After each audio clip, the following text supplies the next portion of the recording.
Hi guys, GoodGulf here with a new video on Unity game development. As the title of the video suggests, let's look at how to create a multiplayer survival game. This is a kickoff video for a series of tutorials and devlogs where I will put all the bits and pieces together for creating such a game. I already covered parts of it in previous videos and I have created a series of playlists to group them in the right bucket. However, there are more than a dozen elements left to explore before we have all the pieces of the puzzle. Let's start explaining the type of game I am aiming at and why. When I talk about multiplayer survival games, I envision something like Valheim, Aska, Soulmask or Enshrouded. So this is about a large map where you and other players can gather resources and build a base to survive the harsh environment. Why did I pick this game? Well, first, I needed to pick a game genre to really tie all the pieces together in a meaningful way and show you what can be done using Unity. Next, this is a genre I really like to play myself. And, as a bonus, according to some of the videos and posts by CodeMonkey, this is a genre which does perform reasonably well in Steam sales. It's unlikely to make anyone rich, but it should generate a modest profit when executed well. So, let's start with this genre, and if it all works out well, then I will pick another genre next. Probably something with VR in it. Okay, what functionality do we need to have for a survival game? On the slide showing now, I first listed the functionality I have already covered in the previous videos. I will link the playlists and will only mention these in the following videos when needed. As you can see, there are still a few gaps in the list of items already covered. For example, in creating builds for other platforms, I did cover macOS and iOS, but not yet Android. So you can expect that one to be added to the playlist. Also, I covered almost everything you will need for Steamworks integration. However, there are a few small bits left and a major, really difficult item, creating dedicated Steam servers with their own app ID. Let's look at the topics we still need to cover. In this sheet I show the items which I think need to be part of a survival game. I also added a column showing if this is something where an existing asset can be used, like player inventory, or where I will need to build something myself. I also try to assess the difficulty level. Let me walk you briefly through each of these. Steam achievements. Most survival games offer this gamification feature, so let's implement it. This is not difficult with the Heathen Steamworks asset. An Android build. As I said before, this is missing and should, more or less, complete the target builds. A proper network integrated AI.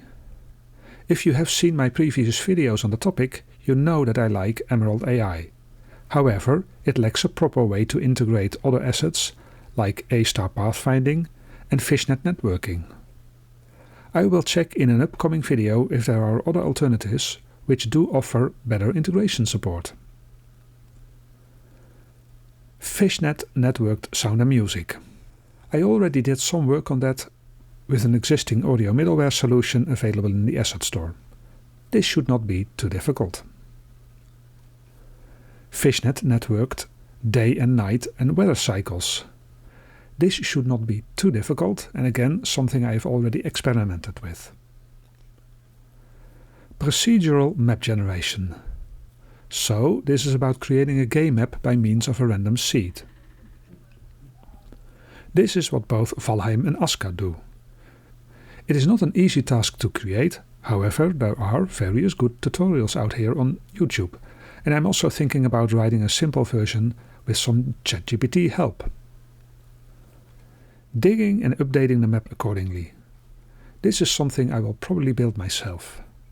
I have some ideas and will try them once the procedural map feature is done.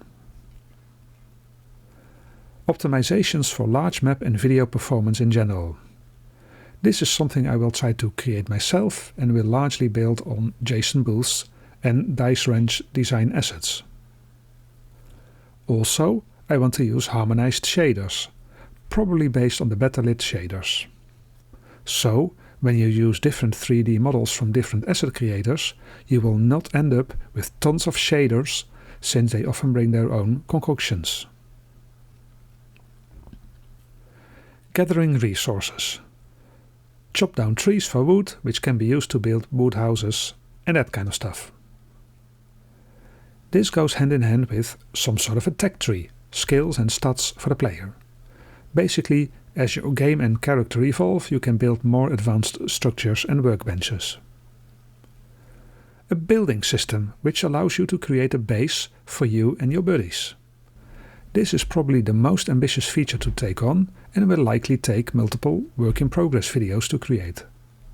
I am planning to build something like the system Valheim uses, instead of the mechanisms used in Soulmask and Enshrouded, which does not include any kind of gravity simulation. Running the game server in a Docker container. I did try this before and failed miserably when hosting it on Azure. So let's try again, this time without Azure. Many multiplayer games have a dedicated server image on its own app ID. I have tried, and the log files did not offer enough detail to solve the issues making servers fail to run. I have not yet seen anyone make that work using Heathen Steamworks, so this will be an interesting challenge to take on. Player inventory, items, trading. I have already found a great asset from a very responsive developer, so this should be relatively easy. An online game database for game economy. Not 100% sure this will be needed, but it will be a nice experiment to include. As you can see, I do not plan to build everything from scratch. For example, the inventory asset will cost some money, but building it yourself will set you back many hours. It simply does not make sense to make this instead of buying it. As a hobby or indie developer, you should make decisions like this in a business-like manner. Work efficiently and set aside some budget for buying assets where it makes sense.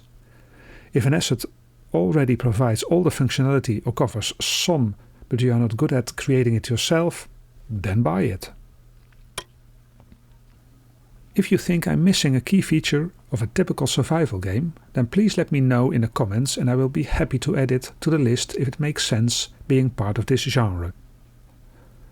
Okay, let's get started on this, and in the upcoming months you will gradually see videos on each of these topics.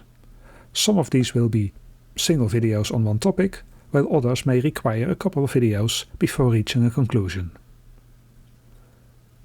Next up will be the third video on the build system, so please give this a thumbs up if you like this approach to the channel.